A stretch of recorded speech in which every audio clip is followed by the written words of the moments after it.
But I would say to any woman that is going through abuse, going through anything, you can leave. You can leave.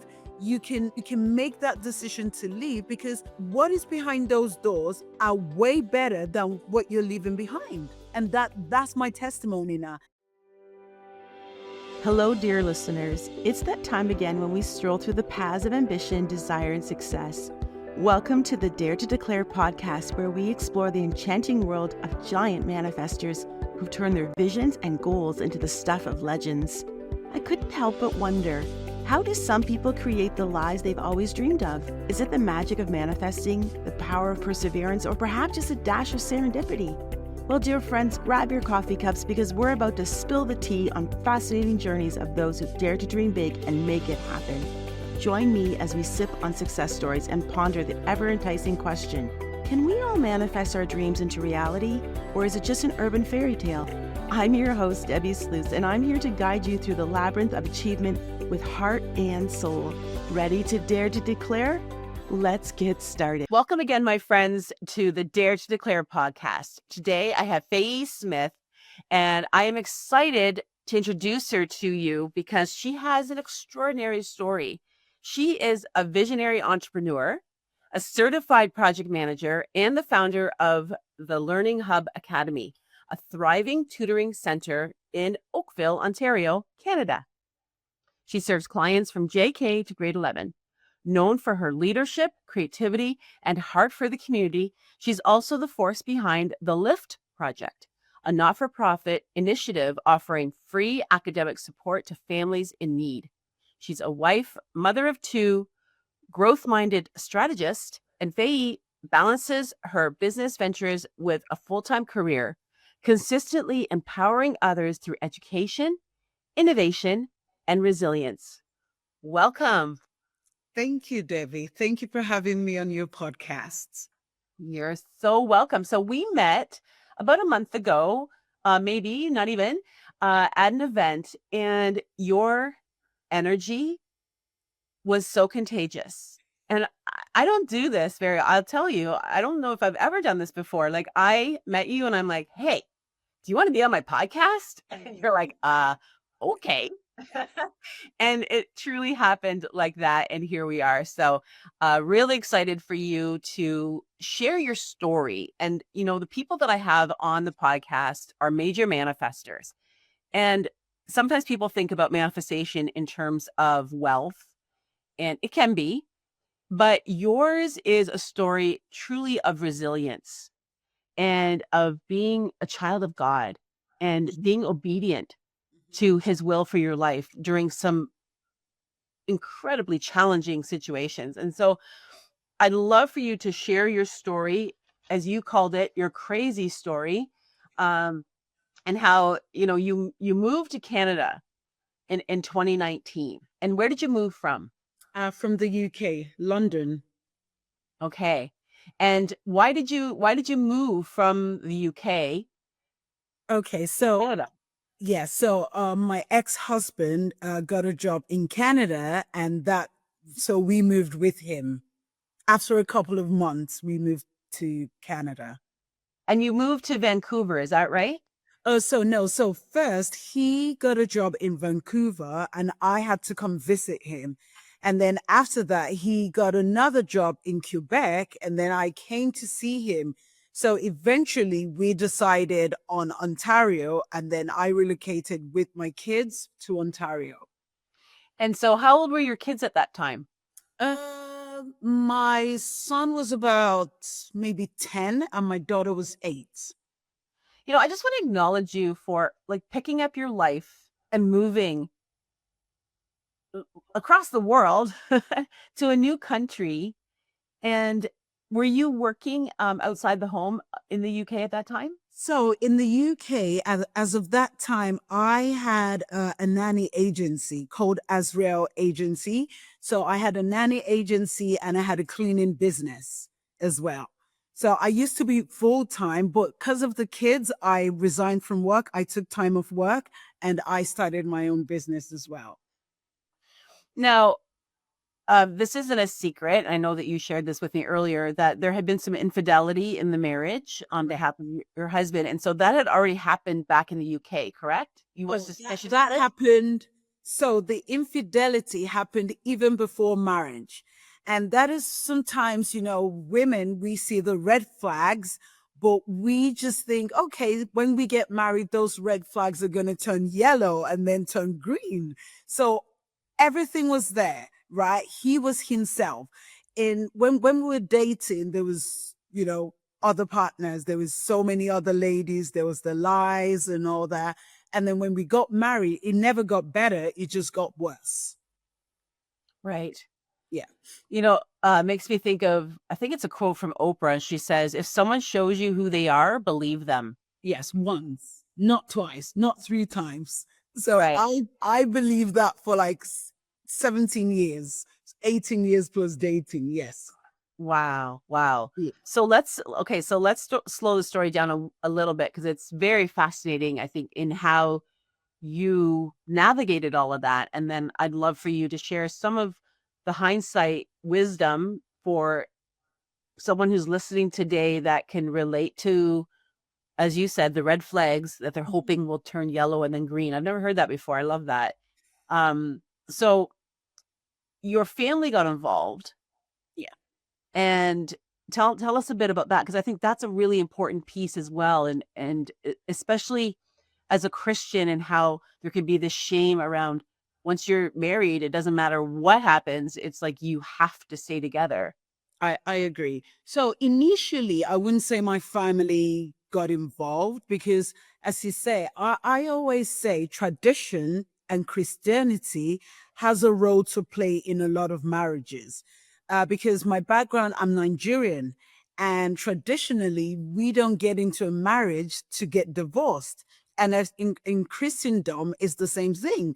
We believe, till death do us part. So I see that a lot of women are in marriages that are not working.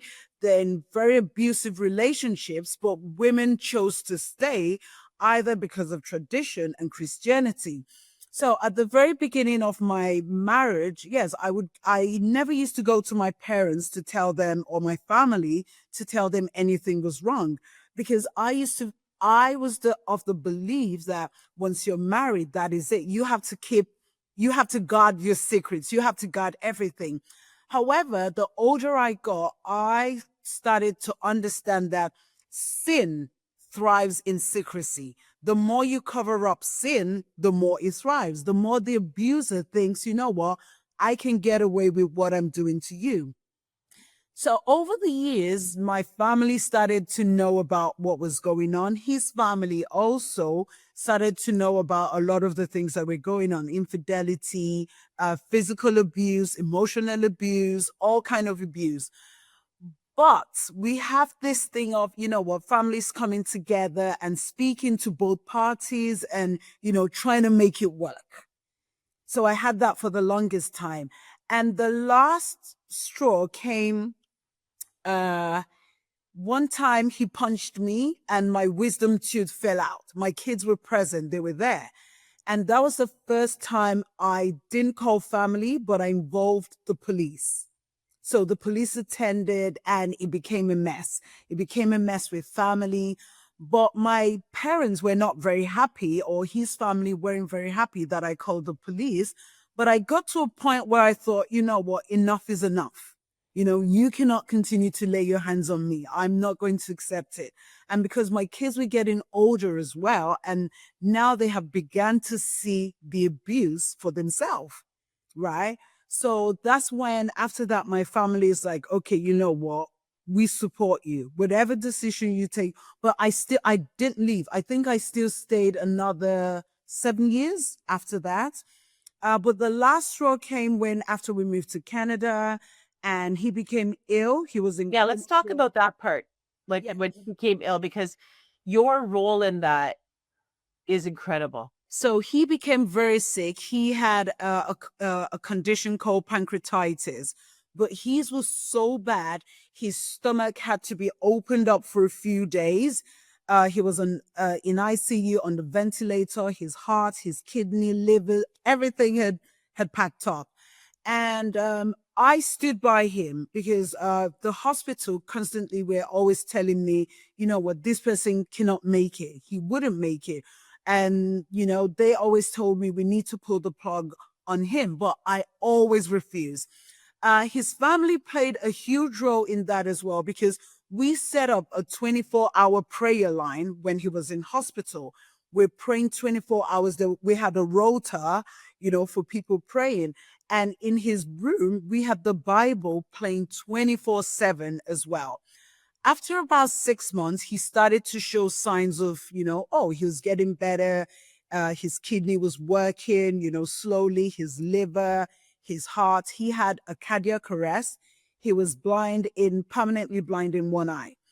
But for me, my growth or my strength came in the fact that I made a lot of life decisions to do with this person while he was helpless. And I became the primary carer for him because he had lost so much weight. He was bedridden. He had to learn a lot of things. He was in physio. And during that time of me looking after him, I learned that he was already in touch with some of these women again. And that kind of, for me, was the last straw. I thought for me to have gone through this with this person and that person can still, you know, do what they're doing to me, he's never going to change. But I Right. still stayed. I didn't leave immediately. I know, incredible. I think there's such a powerful story here, and nobody would have begrudged you had you pulled the plug. This is the thing, is that there had been abuse, Yeah, physical, yeah, emotional, yeah, infidelity, yeah. all the things. He made you move from your home to Correct. another country, Correct. um, and was still, you know, emotionally abusing you, Correct. in front of your children. Correct. And then you were in the driver's seat. You had the decision. And in fact, you even had pressure from medical people saying, end his life. That's right. And yet there was something that stopped you. In fact, you did the opposite, where you showed up as your bright light and had the scriptures playing, did that 24-hour prayer line. That's unbelievable. You know, And I thought in your story, when you shared this with me before, I thought that there would be a miraculous conversion. I honestly thought that. I thought, everyone thought the like, same. God could have, like, go, girl, here you go. Here's a renewed husband, right? Like, this is what I thought. And then that wasn't the case. And he continued to cheat on you Correct. as you were caring for him Correct. during his recovery. Like, Correct. So two things came from his time in hospital. So his time in ICU taught me the first thing is to learn to forgive, like wholesome forgiveness. Because if I didn't forgive him, I wouldn't have been able to pray for him whilst he was in hospital. I wouldn't have been able to care for him the way I cared for him whilst he was in hospital. So I remembered there was a picture of he and I. I had to take that picture and start praying on that picture. And I had to pray for God to just heal me and just help me forgive him so I can stand with him and by him. So I did that. So that was one phase. And the next phase came because when he was in hospital, I got my first job in Canada, like my first ever job. And at that job, they didn't even know what I was going through. So I used to go to work normally, then I'll come to the business, then I'll go see him in the hospital. And it was during COVID at that time. But when it was time for him to come out of hospital, I knew that, you know what, I had to care for this person fully. I had to be the one to look after him because then he was in adult pampers. He literally was bedridden, right? So I went to work and I said to them, I'm going to be resigning today. My manager was like, why? And that was the first time I shared what was going on or what had been going on. And I put in my resignation that day and I went back home. And I started to care for this person with thinking, you made a point. I thought, you know what? Sometimes patience is key because I've been so patient. This person is now going to be a different human being. This person is going to change. I'm going to get the best of this person. And he love bombed you, right? Like he love bombed you. You said that he said, my greatest regret is that, I'm going to lose you. No, He he didn't didn't say say that. that to me. No, Pardon? that wasn't to me. That was a text I found him saying to someone else. Oh no. Oh my That's God. I was caring for him. Okay, then these three statements is my greatest regret is losing you. Once I can walk again, we'll go on holidays, and then the Someone vocabulary. else. Oh Totally my goodness. So this different was people. Different wow. people. Not even the same woman. There were three different women. So you stayed because you said maybe he'll see me, Yeah. and the abuse continues. Yeah. And then you said that, there was just these breadcrumbs. So it would be like, again, this love bombing where it would be like he'd, show you compassion or kindness. And so in 2021, you had enough. And one of the things as well is I'm curious when you had those 6 months where the voices were quiet, his voice was quiet. There wasn't, did you realize, did God give you the clarity that I can do this? That's right. That was the first time I had the strength. That was the first time I started to believe in myself, in who Right. I am, right? Because all this while is, the outside voices, the family voices, the even the church, everything, you know. But for the first time, I was able to see myself as I know God sees me, right? Wow. And another thing I know is that that period made me know that and I say till today, I am the apple of God's eye. He doesn't joke with me. He doesn't anything to do with me. He takes it to heart. Sometimes we read that in the Bible, but at that period, I started to know that every time I took a situation to God, he came through for me, right? So my mindset started to change. I'm like, listen, you're the apple of God's eye. He wouldn't want anyone treating you this way, right? So I needed to stop believing in the fact that I cannot leave. I am not capable. I'm not confident. I started to love myself and believe in the fact that when I leave, a testimony is going to come out of that. But I still didn't know how to leave, right? So even when he got out of hospital and I saw these text messages, between him and this women, I removed myself from the situation for the weekend. I went to an Airbnb for the weekend and I was thinking, I was caught in between the good wife or the bad wife because traditionally I would be looked at as the bad wife, that your husband is in this situation and then you walked away. But a part of me is like, no, I've had enough. I'm done. Right. But I still stayed. And it was a few months after that I think almost a year that I finally walked away. But walking away came with me discovering that he was in another relationship with someone totally different, someone he'd been in a relationship with years before. And I just thought, no, that's it. I'm done. And I went to the house. I left my business. I went home.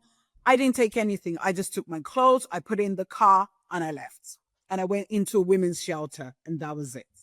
Right, right. Incredible and so courageous. I thank you and so inspiring. And for anyone that's listening or knows someone that could use this testimonial to support them if they're in that situation, please send this episode to them.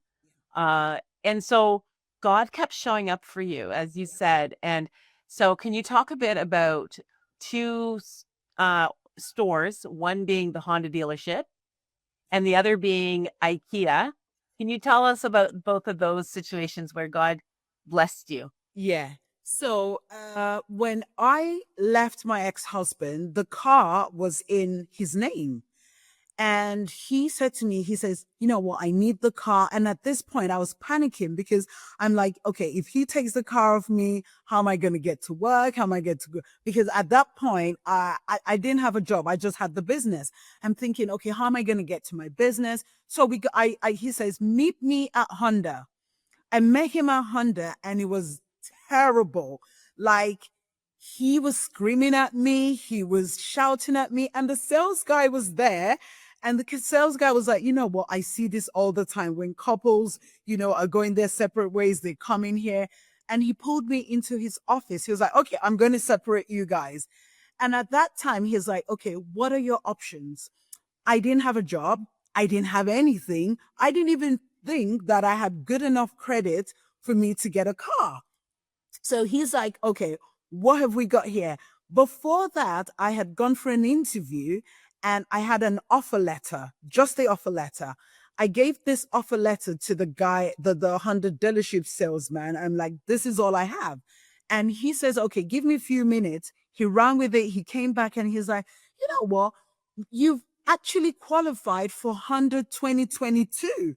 I'm like, oh my God. And my ex-husband is just, he's sitting in the corner and I'm sure he's like, how dare she? Because for him, he was trying to be vindictive. Like, okay, I'll take this off her and I'll leave her with nothing. And that was how I got a car. That was my first testimony. And moving on, I had to move in with a friend of mine. And I stayed with my friend for I think about 5 weeks. I was living with her. Eventually, I got my first place. It was a small 2-bedroom basement flat for me and my kids. And I didn't have any furniture. I didn't have anything because he didn't allow me, take anything out of the house. And a friend of mine called me one day. I had rented the basement flat, but no furniture, nothing. And she called me and said, Faye, where are you? I says, I'm in the flat. I'm just sitting there. She said, meet me at Ikea. I'm like, no, I don't want to. She's like, trust me, you want to come to Ikea right now. I get it. I jump in the car. I go to Ikea and my friend had bought everything I need to furnish my apartment. Everything. Like, I was amazed. She's like, don't worry about it. You can pay me, just when you have the money. But don't, like, I had my sofa, my bed, everything. And then my other friends, about a week or two later, just said, are you home? I says, yes. And my TV, utensils, everything I need was done. And I didn't have You a to, shower. yes, I didn't have to pay a penny, nothing. Oh, God is good. God is good. Yes. And the other story that really made me smile was your girl gang, and that like your landlord was giving you a hard time because he didn't want to rent um to someone that he thought was living a life that was unsavory, and he just judged you based on Right. your situation, based on maybe your color. I don't know what he was judging, but he was definitely being judging. Can you talk a bit about how important it is to surround yourself with positive women and how they rallied around you? Me leaving my ex-husband and having the community that I had was the best thing ever. First of all, before I left, the fear of being judged, I didn't have any of that. It was opposite because my friends came, they all came together and that was the strength I need. First of all, when I started to look for a place, remember I just had an offer letter. I didn't have a job. I hadn't really started the job. My friends came together and gave me the deposit. So the first and last, they put that money together for me, right? That's another testimony. I didn't even know about that. That's Yes, amazing. that's another testimony. And then before I got the flat, I was going around looking for a place. And that's when I found that, single mothers do go through a lot. Because a lot of the landlords were saying to me, oh, we don't want, to rent to, someone that would bring different men to the house. And I was always thinking, why would you say that? You don't even know me. You don't know my situation. You don't know how I got here. So no one gave me the chance. No one gave me a house. No one. I viewed so many homes with my realtor, but nothing. Eventually, I went on Facebook Marketplace. I'm like, okay, I don't mind even a basement. And that's when I saw this new basement just been done. So I went there by myself. I spoke to the landlord and he was the same. You know what? I'm not sure, we're a family. I wouldn't want a place where different men comes. And I says, I'm not that type of person. Trust me. So eventually he gave me this house. But before he did, I got all my friends together, about five of them. I'm like, you know what? I need you guys to come with me to the landlord so that he sees that I'm not just a nobody, right? My friends are realtors. Some of them are scrum masters, project managers, VPs, a retired teacher. I took all my friends with me and we went to the landlord. And I was so amazed that my friends were questioning him. Like, you know what? This is our friend. She's going to be living in your house. How are you going to treat her? What type of landlord are you going to be? You know?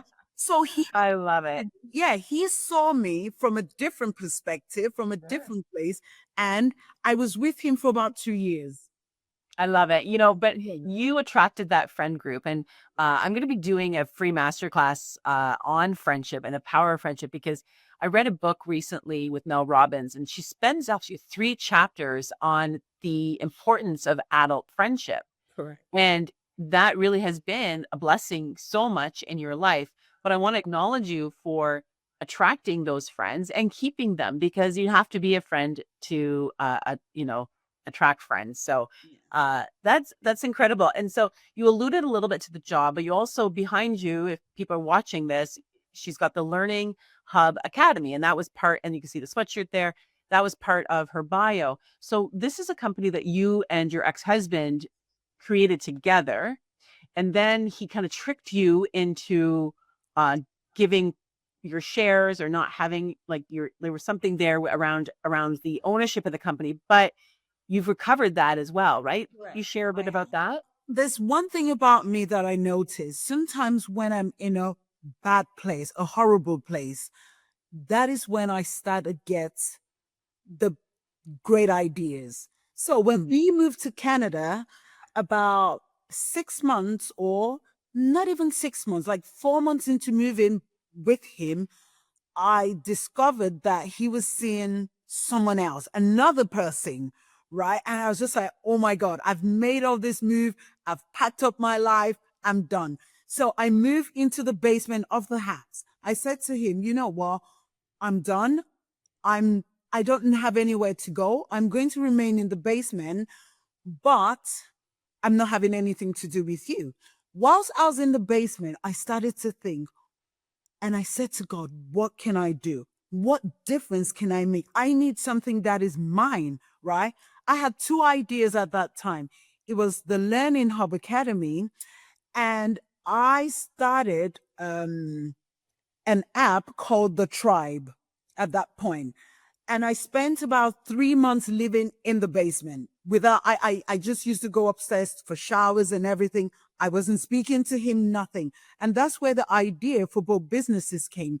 And the reason for the Learning Hub is because, so I moved down from the UK to Canada.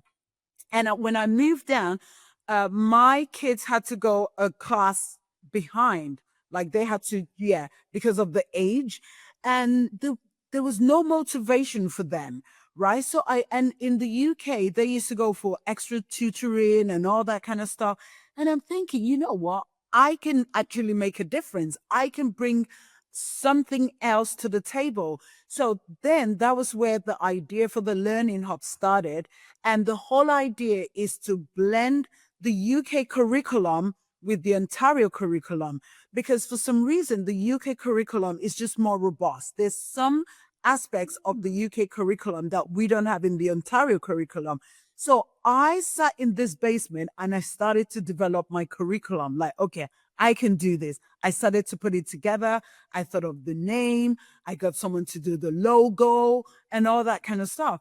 And whilst I was doing that, I was also doing the Tribe.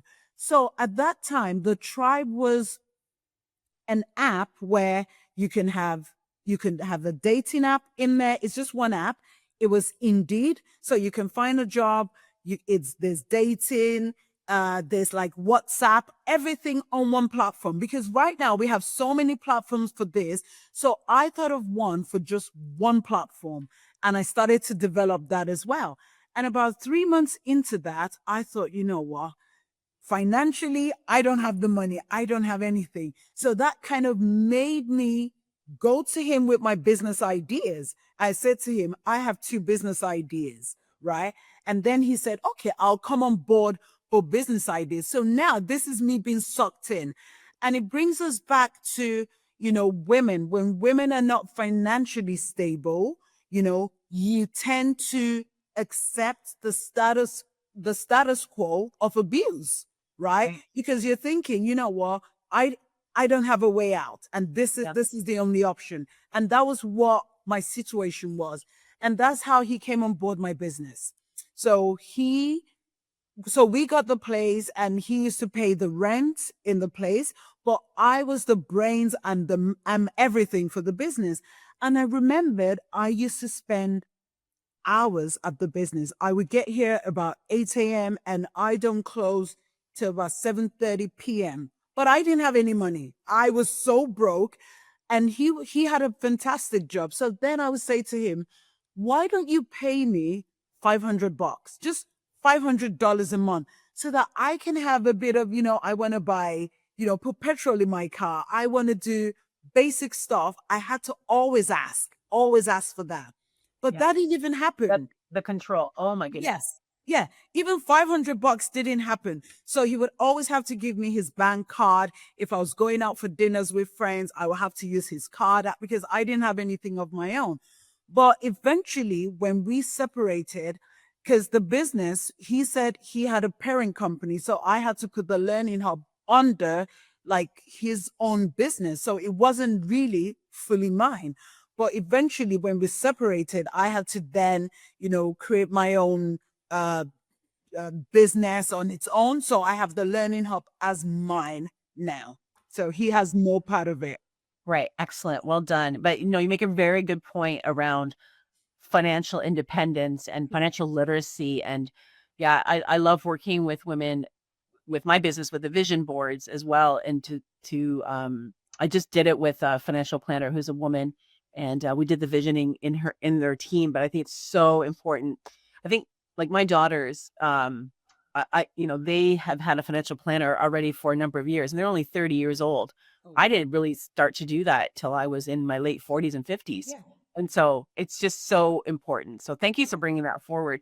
So as we wrap up today, people are, I'm sure, listening here and invested in your story, because there is a beautiful, part of your chapter, and your journey is far from over.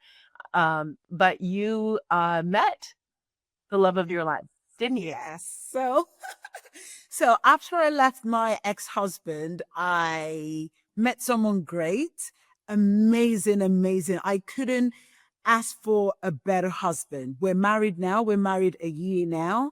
And one thing that struck me is I always used to think, if I left my ex-husband, who would want me? Because that is what, you've always been told. That is what, like, oh, you have two kids. Who's going to want you and two children? Nobody, right? Even I remember when I was leaving him, he mentioned that, who's going to want you and two children? No one.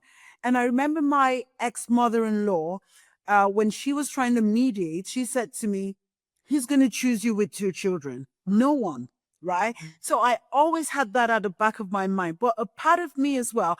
So I'll go back to the day I was leaving his house. I wrote it down, and that is where writing and journaling comes in with the dates. And I put it in there. I says, God, I want you to turn this into a testimony for me, right? And I put the date and I walked out. And every day I celebrate that day, because most times we're afraid because we don't know what's in front of us. There's so many doors and you're thinking, can I walk through those doors? I don't know what's behind those doors. But I would say to any woman that is going through abuse, going through anything, you can leave. You can leave. You can make that decision to leave, because what is behind those doors are way better than what you're leaving behind. And that's my testimony now. I have an amazing husband and I gained two extra children. So I'm a normal four. That's amazing. Thank you. Yes. And what I love, and that day that I asked you, do you want to be in my podcast? And we had, a call before this, and this is really the first time you're publicly sharing this, isn't it? Yeah. Yeah. And I think Yep. Well, so the listener, you are honored to hear Faye's story for the first time, and certainly publicly. And yes. I think you can agree with me, and I've said this to her, that it would make an amazing book. I know that if you desire to do a keynote, so many people could benefit from your story, from your testimony, and your resilience, the lessons learned. And, as you said, you stayed too long. So I'm sure you have some regrets, but Mhm. it's the way that it was supposed to be. And God guided you every step of the way. So Yeah. if people want to reach out and connect with you, how can they do that? So right now, the way to connect with me is through the Learning Hub, or we have a non-for-profit arm of the Learning Hub as well. It's called the Lift Project, and the idea behind the Lift Project is to make tutoring accessible to those that need it but cannot afford it.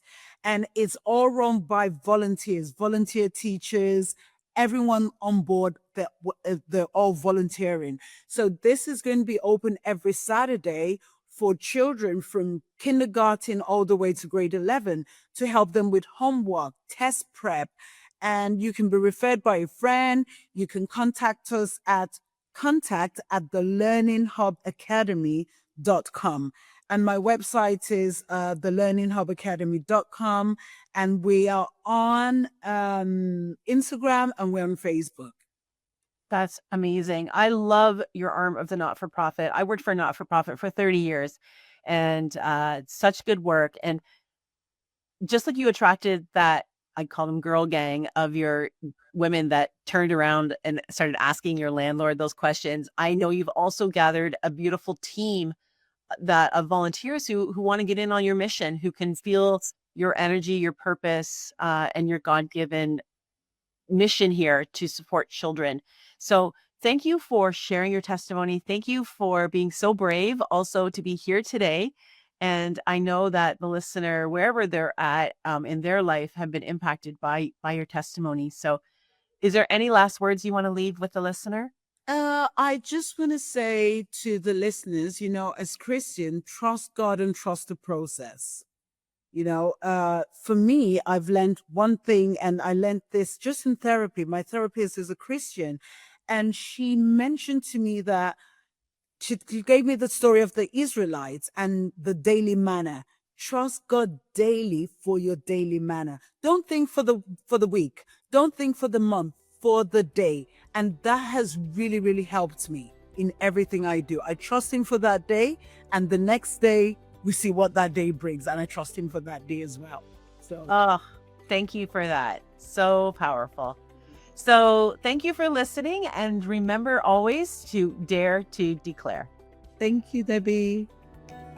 Today, we've delved into the realm of manifesting giants, exploring the power of declaring our desires to the universe with unapologetic boldness. But before we bid adieu, I have a little something special to share with all of you dreamers out there. Introducing the Dare to Declare Vision Board magazine and online DIY Vision Board course, your ticket to manifesting greatness in style.